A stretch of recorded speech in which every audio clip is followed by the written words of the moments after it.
bismillaahi raxmaani raxiim. maalin wanaagsan saaxiibayaal, waxaan halkan idinkula wadaagayaa warbixin guud oo ku saabsan xaaladda dalka Suudaan wuxuu hadda wajahayaa mid ka mid ah dhibaatooyinkii ugu xumaa ee bini'aadanimo iyo sidoo kale siyaasadeed ee taariikhdiisa dhow. tan iyo bishii Abriil 2023 dalkaasi Suudaan waxaa ka aloosan dagaal culus oo u dhexeeya ciidanka xoogga dalka ee dalkaasi Suudaan ee loo soo gaabiyo SAF iyo sidoo kale ciidanka taageerada degdega ah ee RSF oo ah ciidan hubeysan oo paramilitary ah. dagaalku wuxuu ka dhashay loolan awood siyaasadeed, balse hadda wuxuu isu bedelay colaad baahsan oo si weyn u saameysay shacabka iyo kaabayaasha nolosha ee dalkaasi Suudaan. xaaladda bini'aadanimo ee dalkaasi xaaladda bini'aadanimo ee Suudaan waa mid si aad ah u liidata. in ka badan 8 milyan oo qof ayaa barakacay gudaha dalka iyo dalalka dariska la ah.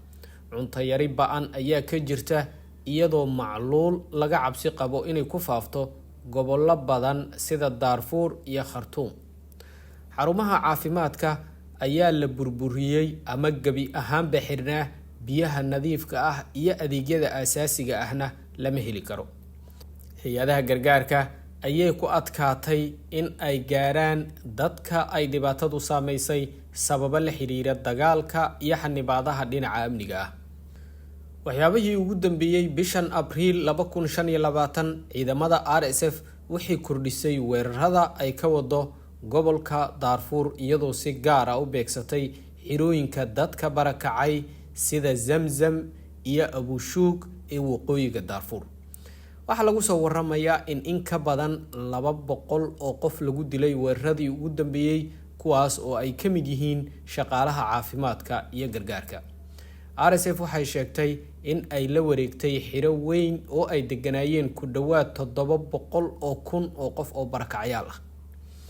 sidoo kale madxafka qaranka ee Suudaan oo ah goob taariikhi ah oo muhiim ah ayaa la biliqeystay oo si xun loo burburiyay, taas oo walaac weyn ku keentay hay-adaha dhaqanka iyo taariikhda caalamiga ah. beesha caalamka oo ay ka mid yihiin qaramada midoobe iyo hay-adaha bini'aadanimada ka shaqeeya waxay si adag u cambaareeyeen rabshadaha isi soo taraya. waxaa la qorsheeyay shir degdeg ah oo uu hogaamiyo wasiirka arrimaha dibadda ee dalka UK si looga wada hadlo xalka Suudaan iyo sidii gargaar caalami ah loo gaarsiin lahaa dadka ay saameeyeen colaadaha. si kastaba ahaatee, dadaaladii xabad joojinta ee hore ayaan weli miro dhalin. haddaba maxay tahay saameynta uu ku yeeshay shacabka ku nool dalkaasi Suudaan? kumanaan qof ayaa ku dhintay ama ku dhaawacmay dagaalada. caruur badan ayaa wajahaya nafaqo xumo halis ah, iyadoo la sheegay in ka badan 60,000 oo caruur ah ay khatar ugu jiraan xaalado caafimaad oo daran.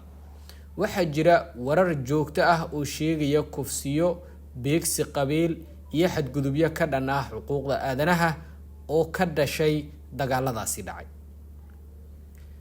gabagabadii, Suudaan waxa ay maraysaa marxalad burbur qaran oo muuqda, waxaana muuqata in dagaalku uusan dhammaan doonin waqti dhow.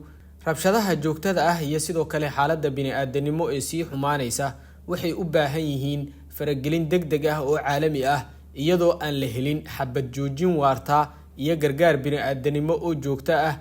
malaayiin rayid ah ayaa weli wajahaya khataro naf iyo nololba leh. inta ayaan kusoo gabagabeynaynaa warbixinteenii guud ee aynu kaga hadlaynay xaaladda dalka Suudaan. inta aan mar kale kulmi doono, nabadgelyo.